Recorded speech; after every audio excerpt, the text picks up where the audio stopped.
What's up everybody, it's your boy back again with another certified hood classic, or otherwise as I like to say, my best impression of TMZ. And you know, with the news as of recently, it's been pretty chaotic to say the least. You know, the South Korean government decided to shut down and then reopen in less than 24 hours. And then we got one lady in Vietnam begging people for $9 billion just to prevent her execution. And then we got a guy named Mario deciding to hijack a plane as a way to cross the border from Mexico. And then the police finally managed to catch the guy who killed the United Health CEO. And to make that entire situation less serious, his name is Luigi. You know, if there's one thing about headlines nowadays, it's that they're getting more and more unserious. And to put icing on the cake, the whole Diddy saga is now coming right back into rotation, this time with Jay-Z also now being involved. So if you haven't heard the news, which you probably haven't because there's so much shit going on in the world already, Hov is being included in P. Diddy's lawsuit for the rape of a 13-year-old back in 2000 alongside the diddler himself. Now of course Jay-Z did deny this, stating this to be an extortion plot by the lawyer Tony Buzbee, with him actually suing Buzbee beforehand with claims of false accusations. I mean, even P. Diddy's legal team has also regarded this as a publicity stunt, although I wouldn't really take their words too seriously given who their client is. Now while I won't get into the specifics of the accusations, to summarize it, give you a spark notes,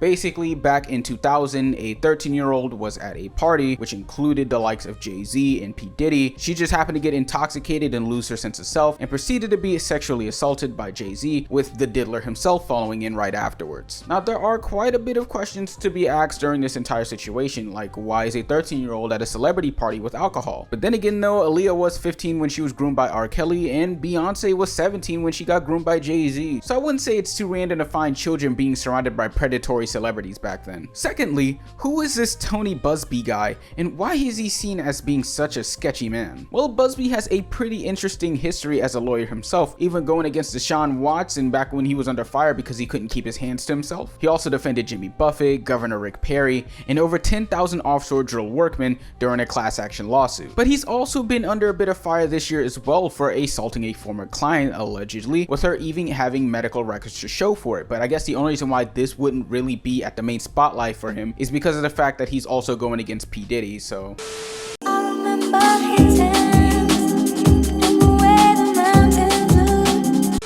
So Jay-Z is basically saying that everything that this guy Tony Buzbee is saying is all bullshit and he's just here for the money. And I mean, as far as the accusation goes, it's not like anybody can really confirm anything. I mean, it's all just he said, she said, of course. But if the allegations are true, what I will say is that I wouldn't really be surprised because, as I've said time and time again throughout these videos, is that this is the reality of the culture and the artists that we praise time and time again. I mean, this culture that we love so much tends to be layered in shit from top to bottom. I mean, just welcome to the entertainment industry. I mean, Jay-Z was 31 when Beyonce was 17, and it felt like nobody really batted an eye to just how weird that entire situation looked, even when they dropped their hit single Crazy in Love. And in terms of Jay-Z and the Diddler's relationship, it seems like something that's gone back quite a long time, with those two collaborating on music back since 1997. So I presume that these guys are pretty familiar with one another. So of course Diddy's lawyers are going to say that a close associate of their client has nothing to do with the crimes at hand. I think the only worst thing for me at this point is that I just haven't thought of a good enough nickname for Jay-Z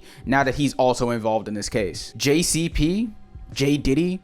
I don't know. See what I mean? I don't know. If y'all can think of a better name to be able to put down for Jay-Z, please put it in the comments and I'll use it for the rest of this series. But aside from that, as for my whole thoughts on this entire drama, I just feel like this situation is just another spice in the soup. You know, at the end of the day, P. Diddy is the most guaranteed one to get locked up. As for everyone else, they'll just get a slap on the wrist as long as they can keep a good enough distance away from the diddler. And in Jay-Z's position, he's one of, if not the most successful hip-hop artist of all time. I'm pretty sure this guy has more than enough influence that stretches far beyond just the music industry. I'm pretty sure this dude has quite a bit of leverage to avoid any jail time, with his worst punishment probably just being some sort of payout or community service at worst. And even when it comes to public scrutiny, right, do people even care that Jay-Z's even involved in this? He's being idolized by old heads and hip-hop nerds alike, so it's just going to be a bunch of back and forth online for about like a week until people go right back to drinking Starbucks. But that's just my thoughts on the never-ending cycle of this P. Diddy drama, now including Jay-Z. But if you guys have any thoughts on the entire situation, feel free to let me know down in the comments. Of course, I'm just here vibing out, just letting this whole thing unfold while I sit here waiting for my guy Luigi to be freed. And if you also want Luigi to be freed, please put down in the comments, okay? Because hey, health insurance is a scam, and as far as I'm concerned, if I was in his shoes, I would have did it too. YouTube, if you're watching this, I'm putting in very bold text here that I'm joking. I'm totally joking. This would only be done in Minecraft. But aside from that, thank you for watching. I'm going to go to the neighbor's house and bite their dog. Peace.